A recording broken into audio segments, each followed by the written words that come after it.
How are you doing? I'm hoping that the month of February, the month of love, is coming along well. It is 7 days into that month, and I'm hoping that it's coming along pretty nicely and easily. We want to say thank you for making time. Thank you for choosing Rwanda Television. Thank you for choosing the summit. It is the Summit O'Clock. As always, my name is Eugene Anangwe. Thank you for making time. Of course, this is a program that is very interactive. It actually cuts across. It's a Pan-African talk show. We get to bring and scale the heights, of course, to bring conversations that make sense to us as a continent. But of course, sometimes we come closer back at home and try to understand some of that the country is progressing even better. Definitely, it's an interactive conversation, and all you need to do is join us across our social media platforms. You can go on the X platform, it's at RBA Rwanda, but of course you can also tweet me directly or X me directly if you want, at Eugene Anangwe. Remember to always add the hashtag the summit RW. It makes it easier for us to follow or track your comments or your feedback whenever you are sharing your thoughts with us. We are also live on YouTube. Just go to RwandaTV on YouTube. If there's anyone you feel needs to have this conversation or hear it, please remind them that they need to be able to join us across those platforms. I'm not alone on this particular conversation. We get joined by guests who join us right here in studio, but also those who get to talk to us from across different parts of the world. Like right now, we are joined in studio, but also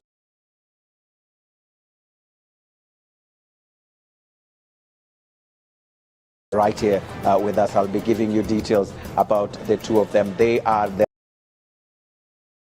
Rwanda Day, and of course they'll be sharing with us their thoughts on this conversation that we have tonight. We are talking about how to leverage on the power of diaspora, and of course right here in studio I also have guests who have joined us right here in the studio. They've played different roles when it comes to the diaspora issue right here. I'm here with Francine Munyaneza.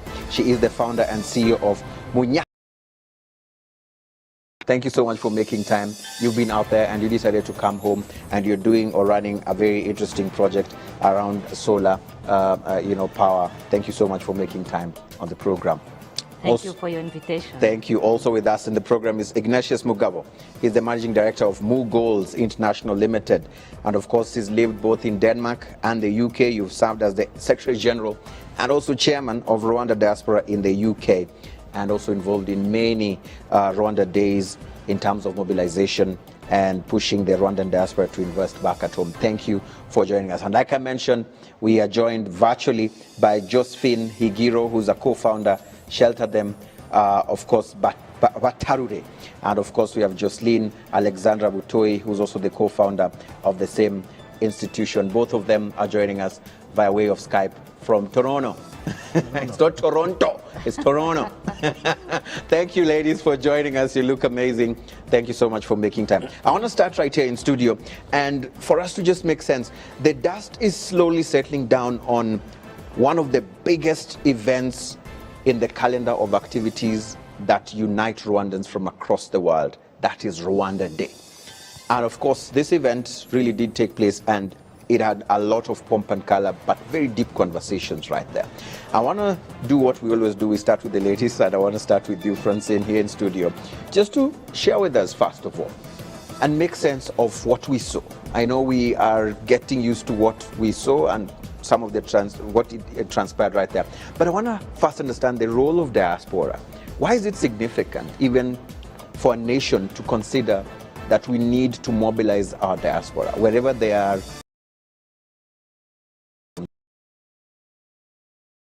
I think diaspora it's to remember source. Yeah.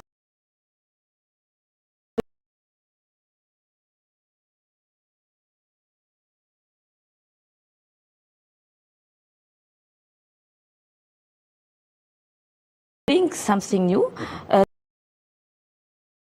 Some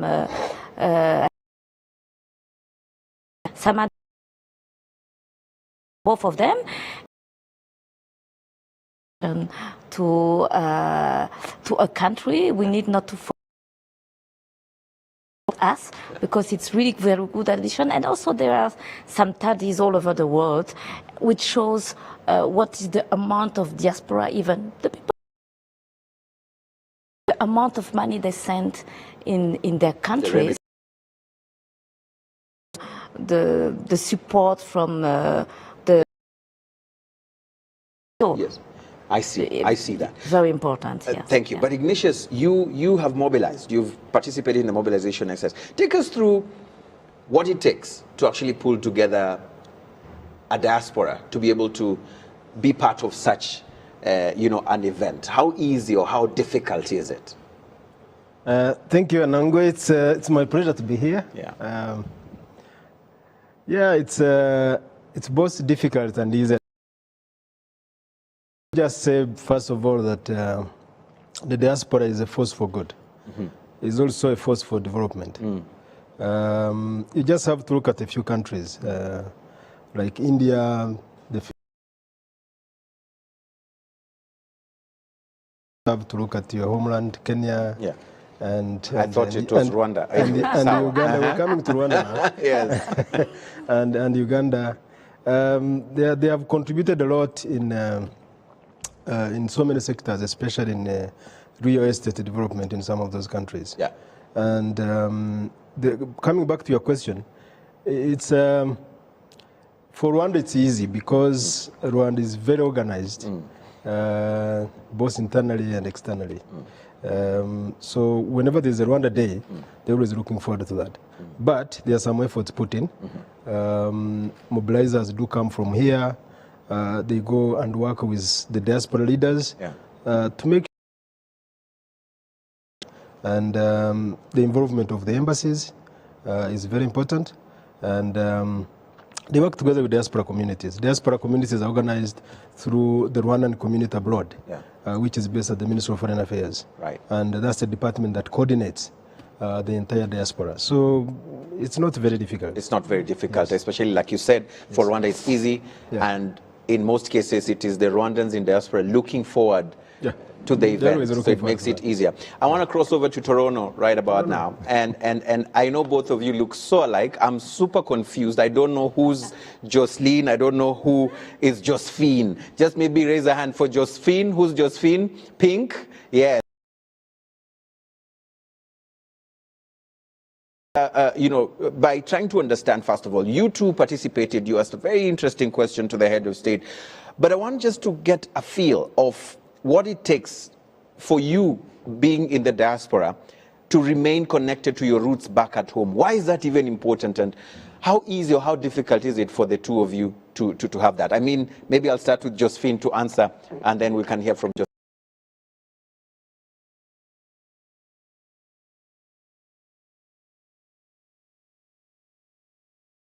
As both Rwandans and Canadians at this point.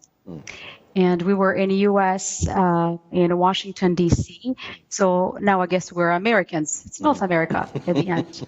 But what I would say about how easy or difficult it is to live in Canada as a Rwandan is, first of all, I can say that's easy. Because like somebody mentioned, Rwanda has done so much and provided us with a different engaged as Rwandans through different events. Even a Rwanda Day by itself, how it was organized, you can tell there was a system behind it. And they maintain Rwanda as not just a country that has a beauty, but a country that has a brand. It's recognized. I was surprised by the Uber drivers that we took in the US. They're like, "You're from Rwanda?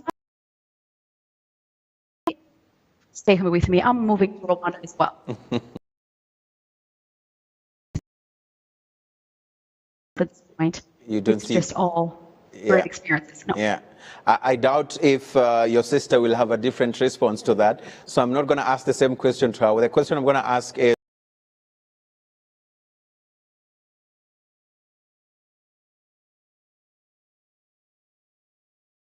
What needs to be done so that we can see more of your contributions? I know we'll have some time to speak about the projects that you're doing.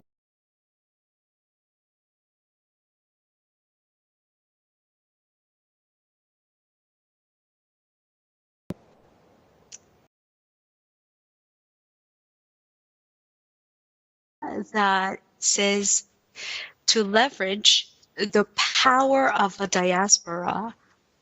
That really touched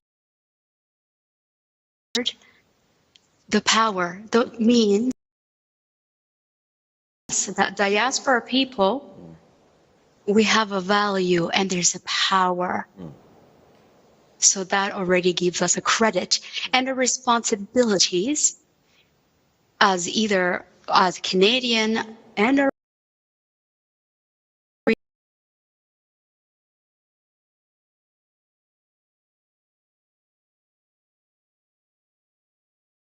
in Canada for 27 years. I'm married.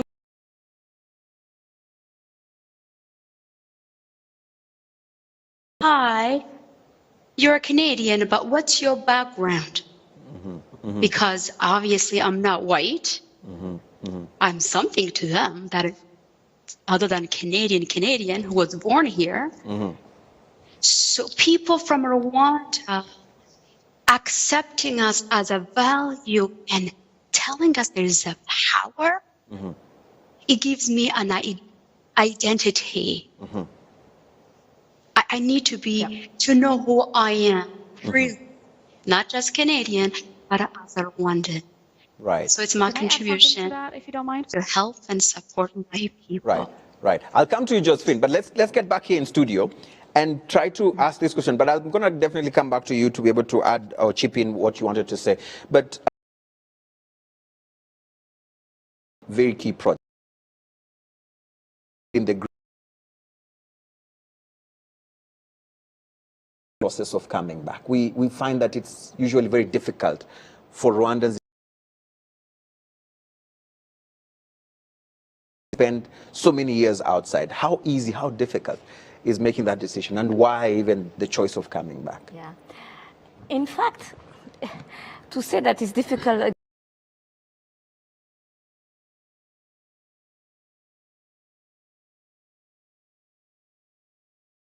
for me personally,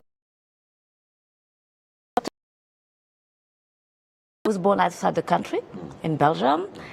I grew up in Belgium, partly in Rwanda. Then later on, I worked internationally. I was working for the International Committee of the Red Cross. I loved my work, going from one country. Access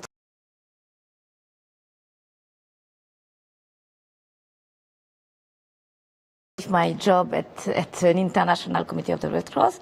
Again, I saw the challenge of lack of electricity. I was coming here also. I came back to Rwanda. My first time was 2001.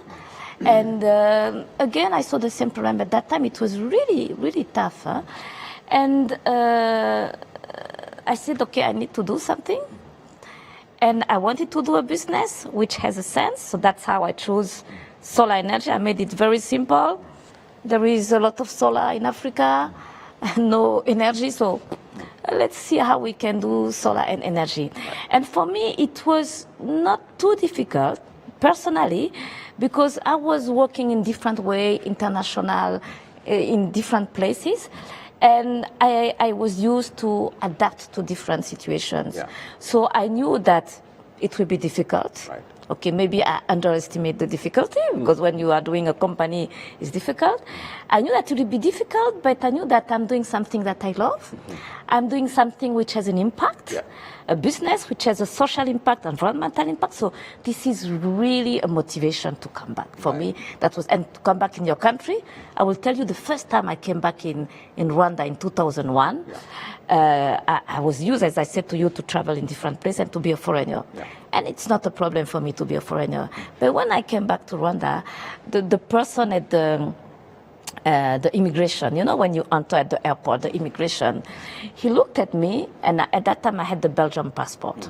He looked at me, he didn't open the passport, and he said to me in Kinyarwanda, but but you are our sister. What are you doing with this passport? You can have the Rwandese passport. You can do that. You will not pay. At that time, we were paying visa fees. You will not pay fees. It will be easy for you. Of a person coming back home. Yeah, and really encouraging me to say, this is your country. Please take the passport. Do that. Very positive. Yeah. I was so happy. Believe me. Yeah. Interesting. And Ignatius, for you, UK and deciding to come back, I think also you have the in and out, but that decision to say, let me come back home and contribute to national development from here. Most people usually want to go out, in many cases, not all, because they say, maybe I'm going to seek greener pastures. And probably there's that, in quotes, privilege of being called a diaspora or being out there. And the choice of coming back, what drove that? And why would you encourage, probably, if possible, some who are feeling like they can impact more back at home to come back? Let me just start by commenting on the question you asked the twins earlier about the importance of mobilizing the Rwandan diaspora. Yeah. I think the Rwanda of 30 years ago that we see today, the post-94 Rwanda is built on a very, very important concept, that the most important resource this country has is its own people. It's its people.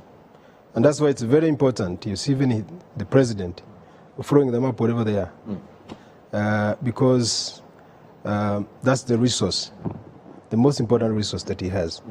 And that's the most important resource that the country has. So, returning to your question, for me it was pretty easy from the beginning. Let me share this story. When I went to Denmark in 1999, and one day a gentleman, a Kenyan, came to my office. I was lucky because I went to Denmark straight into an internship kind of work with a human rights organization that had operations here in Rwanda. So this gentleman came to my office. He had been in Denmark for 27 years. Yeah. He was Kenyan. Yeah. He was part of the, what's this revolution in your country? Mau Rebellion. Yes, rebellion, yes. So he sat down with me and he told me the stories. I was new in Denmark. He has been in the country for 27 years. He told me the first 10 were okay. He was having a good time and he had a job and he married a Danish white woman. And then eventually he lost his job. And he became what they call in Denmark a husman. A husman is like we say a housewife. Now he was how do you call a husband and wife? He stays at home. Stay at home man, husband. Yes. And he was looking after their one child, and life was very miserable. So he used to come to my office, we sit down and talk, and he didn't want to go home. And then he looked at me one day and said, young man, make sure you go back home when you still have some energy. Not like him. He had lost so much of his energy, youthfulness. Yes. That stuck with me. I lived in Denmark for 3 years. Then he moved to London. Yeah. But at the back of my mind, I was always saying, look, I really have to return home when I still have some energy. So I did further studies, gathered a few skills where I was working. And then at some point I said, look, there is a field I can contribute to. Yeah. And that's what I've been doing ever since I came. Yeah. And that field is fire safety. Right. Yes. Right. So interesting. Yeah. And I want to hear from the two amazing ladies, Jocelyn and Josephine, especially on the aspect of that debate of whether to come back or to contribute from where you are. Where do you stand on that debate? If someone was to tell you, hey, you need to go back home to Rwanda, or you can still continue contributing from where you are. What's your take on this? Let's see what you think around that. So adding to what Jocelyn was saying, actually when we were in Ottawa during the youth convention, we met an IOM representative, and I looked at the study they've done, and they looked at 433 Rwandans in Canada and 460 in the US. And the study shows that 2 out of 3, they actually plan to relocate to Rwanda. I found that very impressive. Because there are so many reasons why people are here. They move and they might. But in 2024, to see 2 out of 3 people wanting to go back home, it's incredible. And I did talk to a few young people, and I was saying, how do you feel about going to Rwanda? Just starting from my cousin, who is graduating from, who's doing her master's in psychology. She said, you know what, I want to go. And I was thinking even for myself, I want to go. People who drive Uber, they want to go. They're not even Rwandans. So it's very impressive, if I should say. Right. Jocelyn, what about you? For me, yes. You mentioned 2 things. One, to go back to Rwanda, or second, contribute to your country. From where you are. Correct? Yes. Yes. So first one, my husband, his background, he's an engineer, private jet mechanic. Okay. We did plan to come to Rwanda about 8 years ago. So he can come train or work on the jets or on the plane from Rwanda. We had a meeting with the leader here. We went to Rwanda, had a meeting with the minister. It wasn't a plan, but my husband had a terrible accident. And unfortunately, right now, he's at home 5 years now on disability. It's unfortunate, but so that plan didn't work out. But, as you heard on Rwanda Day, my sister and I, since 2006, we raised thousands of dollars to support the community in Rwanda, in Bugesera, and in Kigali. So you got both. I tried. Yeah. Right. Sorry about the incident with your husband, but honestly speaking, I think it's a conversation that is a double-edged sword, because what we need is the contribution. And I think maybe sometimes it doesn't matter where you are. And maybe we might not need you back here, because the contribution is even more when you're out there in terms of the remittances. But I want to understand also from the kind of support that you do, the contribution that you do back here. What would you need to be able to do even more than that? Maybe just not speaking about you yourself, but even your fellow Rwandans who live in Canada. What are they telling you that would make them contribute even more back home? In fact, contribute and participate in even more national issues back here in the country? I was looking at the reason why diasporas, they may not be involved or play a big role in our country, in the area of economic development, transfer knowledge, skills, create businesses. One is because we need to keep connecting, number one. Number two, we need to be useful. Word speaks louder than action speaks louder than words. Yes. Right? Number three, we need to work together. My goodness. If you allow me, since the Rwanda Day, out of 5 people who called me asking me to help them how to start a charity. So that already I was like, is that a children you want to help and women? Because we already do that. How about we do it together? Nice. Right. You understand my point, right? Yes. No need of reinventing the wheel. You can actually collaborate. Exactly. Wonderful. That's right. Josephine, just to build on what your sister is saying, especially on the aspect of those 3 key elements that she speaks about, the unity, the connection, the collaborations. What is taking long for it to happen? Because for me, I'm always asking that question. We can move far and faster at the same time. The head of state says that. How do we ensure that that is happening? What do we need to do today? I believe since Rwanda now is very connected, it's through different association, like here in Canada, we need to communicate in the sense that we join hands with all the activities we do.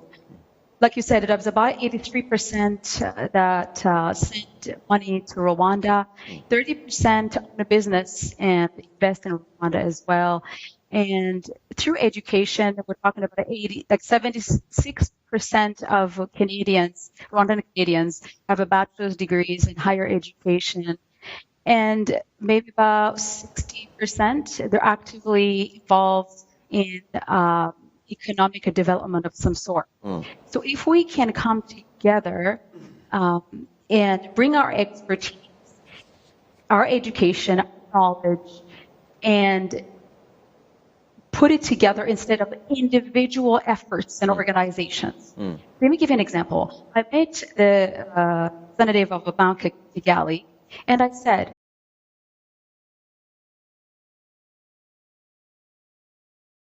or sections, and contributed the money into one foundation.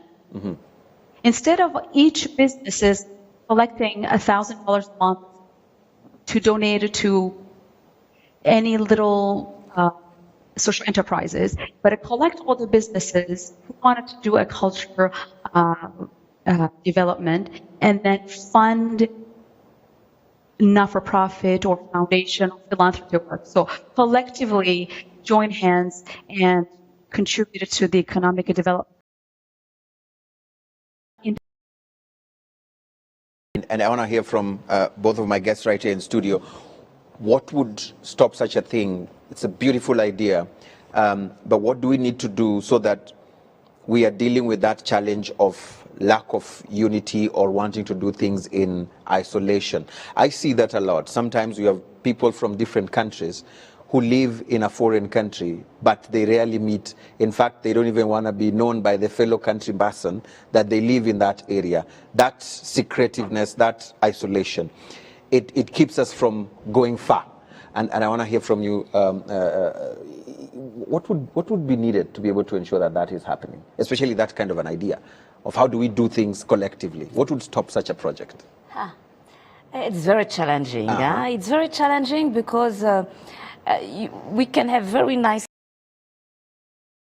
the two twins because I really love the way they are talking and their spirit. But also, you know, when I'm talking about me, I'm not in charity, I'm in company, in private sector, where you have a lot of challenges. You create job, we have 30 staff, we have an impact, social, environmental. And I would love really to see how we can be together. But already I'm a little bit overwhelmed by what we are doing. And that's first. We have also our constraints as a company. And sometimes we say, okay, but we can try to be together, and we have some association. For example, in the private sector, we have PSF and we have Energy Private Developer Association, where people who are working in energy are together. So it's a way also to be together and to see how we can be unified. That's a way, association of private developers. And maybe there's a possibility also to do that with charity or with others. But it needs again good leadership for that. And I'm really inviting the twin ladies to present themselves, to really push and to take the lead from the idea they have. And I'm ready also to be with you and to connect with you with great pleasure. Wonderful. Ignatius, what about you? What do you think, what needs to be done from an incentive perspective to fast track some of these amazing ideas of collective responsibility by those in the diaspora? First of all, I think something you mentioned about people not wanting to associate and everybody wanting to live on their own, and I think Rwanda we have passed that. The Rwandans we have passed that. The diaspora I know of 1999 and the diaspora of today are totally different. You see, Rwanda has got a very complicated history of refugees and people not welcome in their own country. So people who left Rwanda years back, they are very hesitant to, even to know what's going on. When we, around 1999, around that time, you even met somebody, when you had just came from Rwanda, people became a bit suspicious. Why is he here? What has he come for? Maybe he's been sent by the government. You understand? So they didn't want to hear much about coming back and all that. But now that has changed. If they were looking for green pastures over there, and think now they want to create Rwanda green, so everyone can fit in within the a beautiful Rwanda that we have today. Right. So what do you need? You need a conducive atmosphere, like it's been created and it's continued to be created. You need a very active diplomatic community. Rwanda needs diplomats who understand how the current multipolar global economy world works. I know the word multipolar will be contested, but I can take on that another time when somebody else wants to challenge it. Right. So that's what we need. The diplomatic community which is able to engage the diaspora, which is able to explain things, explain sectors that people are interested in. Because you find many people interested in so many sectors, in different sectors. And they ask, what can I do in agriculture, for example? What can I do in ICT? So our diplomatic team must be strong to explain all those sectors and channel people where they want to go. Right. As you talk about the diplomatic team, I want to go back to Canada and try to understand from the two ladies. Josephine, I'll ask you this question, especially on that aspect of standing for the country and represent the country. You both are not so old. You're very, very youthful, in my very humble opinion. And I want to take you back to the statement by the head of state, the president of this great republic, where he mentioned that the young people of this country, from whatever part of the world they are, will actually determine where. It's up to them to determine where do you want the future of this country to go. And as I ask that question, I'm not, blind to the fact that the country does receive sometimes a lot of undue criticism from majorly outsiders who are out there. While you're out there, especially Rwandans, the diaspora, what role do you think you can play to set the record straight, especially when there's a lot of misinformation about a country you call your home, a country that is so dear to your heart? What do you need to do as people within the diaspora? What's your role? I like to, I'm not sure if Justin was talking about it. I think that's me. For me, I do believe the diaspora does have a big responsibility in both to advance the economy and also to be engaged in political aspect as well. And we can't help it. Like politics is part of everything, part of who we are, even if we're not involved. It affects us, even if we don't vote. So looking at Rwanda and the reputation it has, to continue to build it in a positive way, is to make sure that, one, we carry ourselves with dignity, respect, and continue to be a role model, looking at the country, how they're moving with the reputation. And to do that is to make sure that people who are talking bad about the country, if you see somebody saying anything wrong, mention it. Say, no, I don't accept it. It's not true. All the deniers of the genocide against Tutsis, all these people, just make sure that your voice is heard on both to say that I am Rwandan. This is how we're moving together, united with dignity and respect. So we need to make sure our voices are heard. On both ends. Right.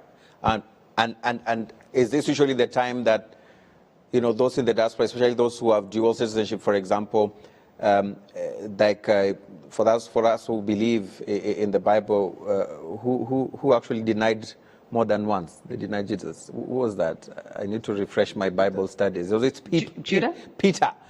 Who denied Jesus? Peter. Yes, until the cock did cocorioko. Was it Peter? Peter, yeah. Yes. Yes, so it was Peter. In this particular case, and probably this is for you, Jocelyn, you know, sometimes is this when now you say, I'm not Rwandan. You know, how do you ensure that you stay in character, you continue to defend, even when things are so thick and someone is coming at you in a very negative way about your country, but you have an option of saying, me, I'm actually Canadian, and now you push away the Rwandan passport. How do you stay true to your country? How do you stay true to the vision of your country, even when you have a choice or an option to put aside, you know, that nationality? As I mentioned earlier about identity,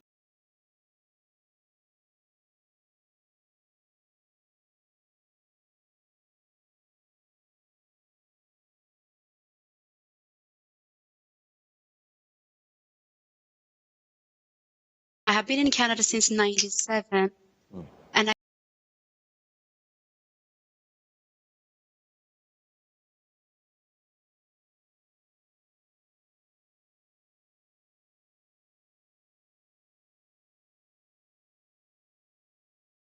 really helps me to live, I would say. That's a strong word. So if you say Rwanda,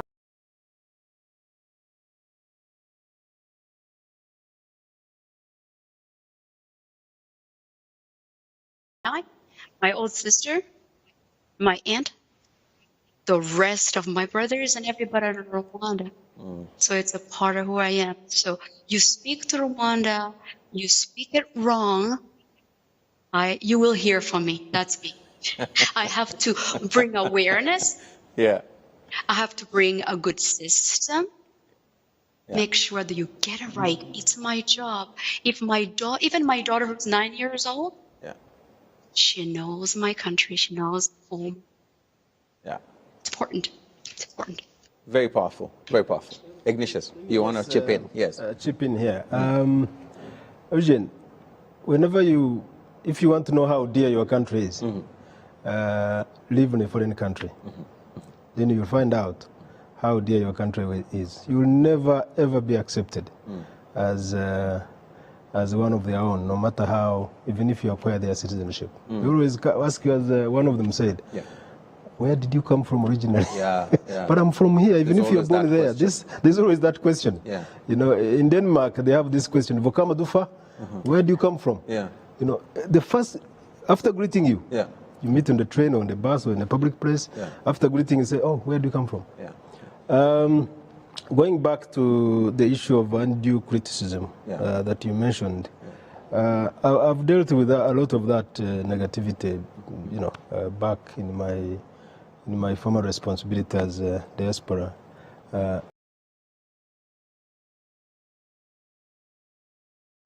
Of 2010, there was a lot of questions, you know, about how the elections have been conducted.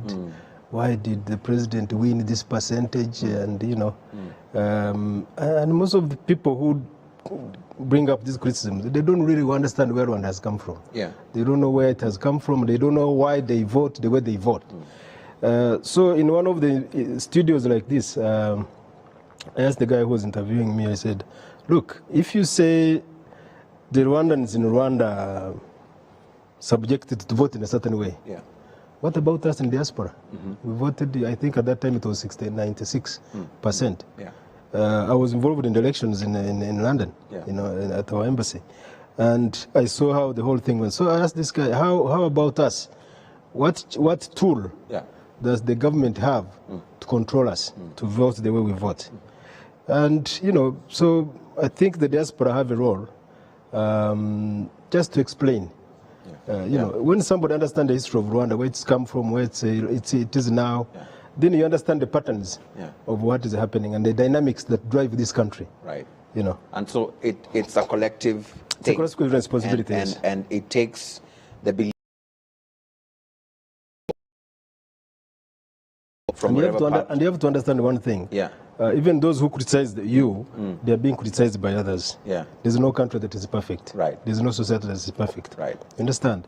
So you just take it, and it's not the end of the world. It's not the end of the world, but you need to But you have to challenge them. Like Jocelyn said, you mess up with my country, Yes. I come for you. Yes. Right, Francine, what about you? Especially on the aspect of some of, maybe we can move the conversation forward and maybe ask this particular question in terms of some of the things that you feel need to be done, or if they were done, either from a regulatory perspective, incentive perspective, for those either returning or those still in the diaspora, for them to continue to perform their duties as honorable citizens of this great nation, what would those be? If, let's say, there's a head of a government institution listening to us tonight, and there are key things that you feel your peers have been asking for, if that is done, they could be able to do even more. What would those things be? Maybe 2 or 3. Good question. What can be done to make people more comfortable to come back? And contribute. And they contribute. Can even do it from where they yes, are. yes, they can contribute from outside. It's a difficult question because I never thought about that. You are challenging me, Eugene. It's okay. You are challenging me. The thing is that to come back, you really need, I'm thinking loudly, to come back, you really need to have good condition to come back. There is still, I know that there is still this Rwanda Day. There is a lot of things which are done to encourage the diaspora to come back. There are many things. And I'm really impressed also sometimes about that. What can be done more or better? I think, that's a good question. Should I give you time to think about it? Yeah, give me time. Maybe he is a specialist of diaspora, and then I will come back to you. It's okay. I'm going to come to Ignatius, but let me cross over to Canada and hear from Josephine. What are those things, probably from your peers when you're listening to them, when you put your ears on the ground, and even for you yourselves, the contribution you're making through the school and the support of those you're supporting? If there's any regulatory framework or if there's anything that could be done,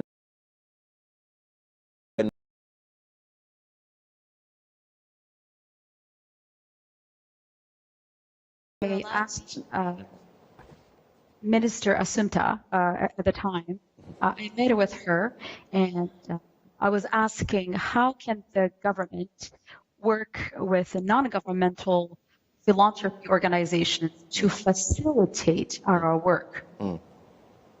She came to visit, actually, which I was very grateful. And since then, I see the effort of the government agencies coming along when we request anything. It becomes easy. If we need a land, like right now, I'm in the process of asking for extra land, perhaps another 5 acres land, and working with our farming co-ops in the Bugesera district. So when I send a request, it used to take long emails and follow-ups. Like His Excellency was asking, what's taking time?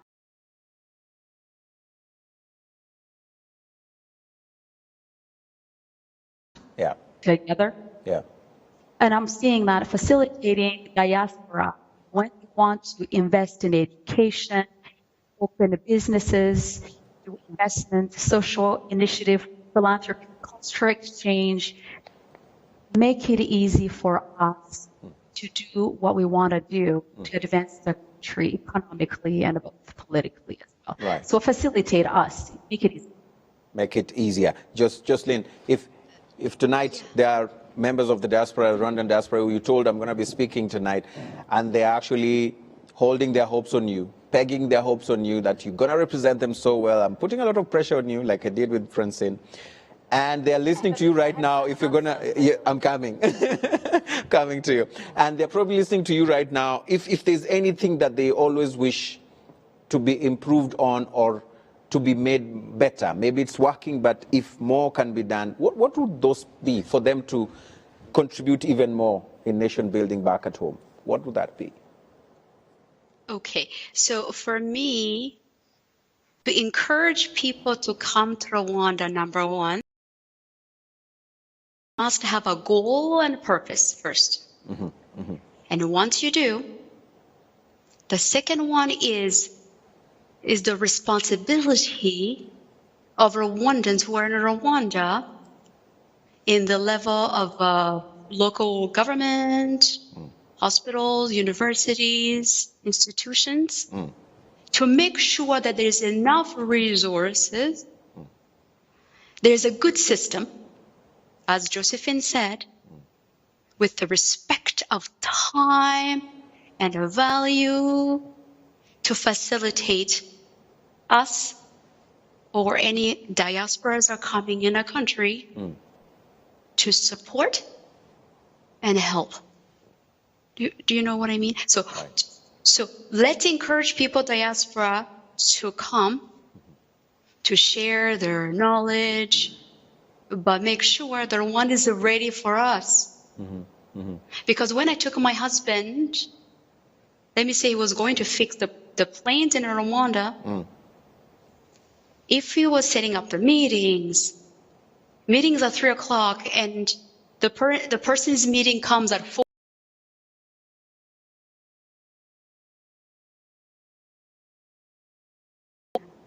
system, resources. Now we have a way we can do some workshop and help these type of two parties, diasporas and Rwanda. Right.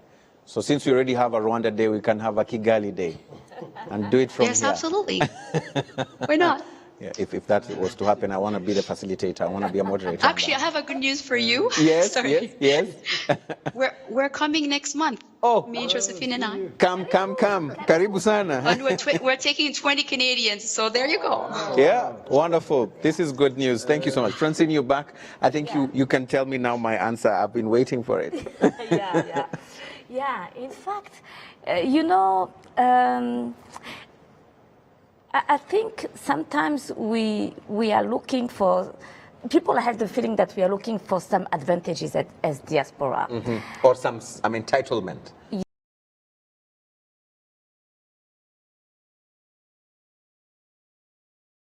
So big. Yeah. And okay, it's not my case. I always say that we are together. Yeah.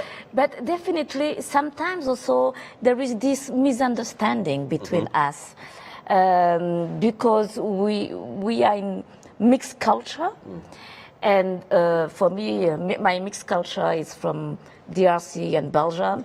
I'm straightforward, very direct, and sometimes I can feel that people are not comfortable with that. Yeah. But on the same time, it has some advantages. Yeah. Okay, it has some advantages to be more diplomatic, as we said, and it has some advantages also to be direct. And sometimes it's not well. And for me, it's very important to people about the good side of the diaspora, because sometimes people are afraid of us. They consider that maybe we are like competitors or people who don't understand anything, or come on the ground and feel it. Yeah. And for me, you know, in French we used to say, chasser le naturel, il revient au galop. Chase the natural and it will come back very rapidly. Yeah. So it's difficult for us to change. We can adapt, but to change is difficult. So for me, it's very important maybe that we valorize, you say valorize? Yeah. To put more value. Yes. In the country when someone comes back, to put more value and maybe to accompany them more closely. Right. A kind of, not coaching, because it's different, but really to accompany. Work with them. Yes, work with them. Through the journey of their return. To the journey, show them where the opportunities, show them where the needs are and how they can plug in. Yeah, and also we know that there are still some challenges, as our dear friend was mentioning. We are not perfect. There is still room to improve. So sometimes also to understand what we have to say. Yeah. And to have a platform, a really, an official platform, let's say like this, where the diaspora who are here can really talk,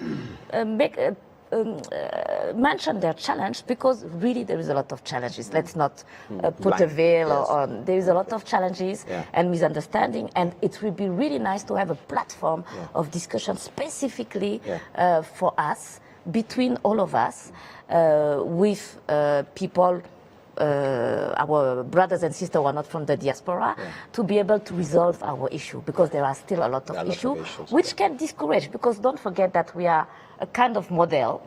People will ask you, how does it work with your business? What are the challenges? Oh, you didn't manage to resolve that. Why? What? You see, so it's very important that people will try. We encourage people to come back, but also we say the reality. And then we say, okay, you have to know that it will be difficult, and we are here to help you. To support you. Yeah, to support you. Right. Yeah. Ignatius, I want to come to you, but I want to bring in the people who have been sending their tweets. Some of them have been writing comments on our live stream on YouTube. Innocent Ishimwe is asking, I need to ask Ignatius this. You know Rwandan youth, many of them, they need to go outside of the country. If you get a chance to talk to them, what can you tell them? Well, I think today's Rwandan youth have many opportunities that we didn't have in our time. Back here at home? Back here at home. Okay. If you're going for education, go and study and bring your skills back. Right. If you're going for any other purpose, go for it. I'm not saying don't go for it, but remember that you always want to bring it back home. Right. Either skill or money to invest, or your networks. You know, I always say diaspora have three things. They have money. They work very hard to get that money from. They work very hard to get that money from where they are. They have networks, and they have skills. Right. Those are three tools that we need here. Purpose to bring it back. Yes. Here. All right. I have another question for the two amazing ladies, which is, for the case of these twins, what's the level of sustainability regarding their projects they have in Rwanda and the level of collaboration with the Rwandan government? I think this is a very straightforward question. Jocelyn or Josephine can take it. Just real quick, because I'm also told we need to wrap up and leave. It's a very interesting show. Yeah. Jocelyn, did you get the question? Okay. Yep. Yeah, we did. Yeah. Sustainability for me is everything. If you're about to start anything, if you're not going to measure it, see the result and also enjoy the process, don't start. So sustainability is everything. Shelter Them is working with Canadians, friends of Rwanda, and in Rwanda. We want to make sure that we work overeducated with no jobs, or jobs with no skills. Yeah. So sustainability for us is to take both diaspora and Rwanda to advance the economy while creating jobs and educating our next generation. That is the sustainability for me. Right. Parting shots, because the 1 hour always stays the shortest 1 hour ever. I'll start with you, Francine. We are seeing more of the diaspora power impacting positively back here at home. Yeah. What we need to do, I think I mentioned it, or maybe you are asking a different question. Yeah, maybe a different question from here. So, for me, it's very important, maybe, because diaspora, I feel it that it's more when you are outside the country. But when you come back, I don't feel the support for that. And I think I'm ready to discuss and to propose solution to really support the diaspora in what they are doing. Because sometimes that's what makes the diaspora going back. Because some of us are going back. They try, and then they say, oh, no, I'm going back. And then this is a very bad example for the others. So let's try to see how we can support them so they don't. Because sometimes some of us are very resilient, so we don't go back. So what can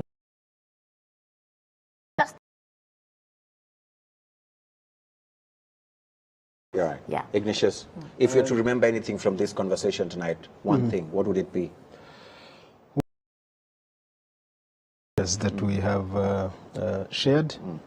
I think diaspora need more enlightenment on what's happening on the ground. Yeah.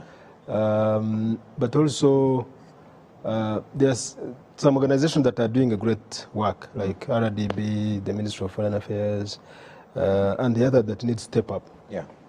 PSF, engage the diaspora in terms of private sector development, be part of it. Yeah. Just there is a point that Josephine mentioned. I really want to focus on. the issue of cultural change. You know, she mentioned about like time management and meaning what you say, and you know, foreigners who come here are frustrated by that. That issue came up in a recent UK Rwanda Business Forum. Yes. How doing business with Rwanda sometimes is very difficult because of such certain issues that the casual way they treat like time. Other yes. And Rwandans need to learn about that. Right. Yeah. Josephine, let's start with you. If there's one thing that we need to remember if we're to leave this conversation tonight, what would that be to leverage the power of diaspora? Just real quick. To leverage the power of diaspora is to make sure that we both work in unity. Yeah. Not independent, but interdependent. I've got that. Let me get your sister because we need to go. Just real quick. We need you. You need us. Yeah. We need a partnership. Right. With a good system. Right. Thank you. That's it. Thank you very much, all of you. Thank you so much for making time. And to all of you who've been talking to us on our social platforms. This conversation never ends here. It continues on our social media platforms. Let's keep talking. As always, my name is Eugene Anangwe. Goodbye and have a good one. Take care of yourselves.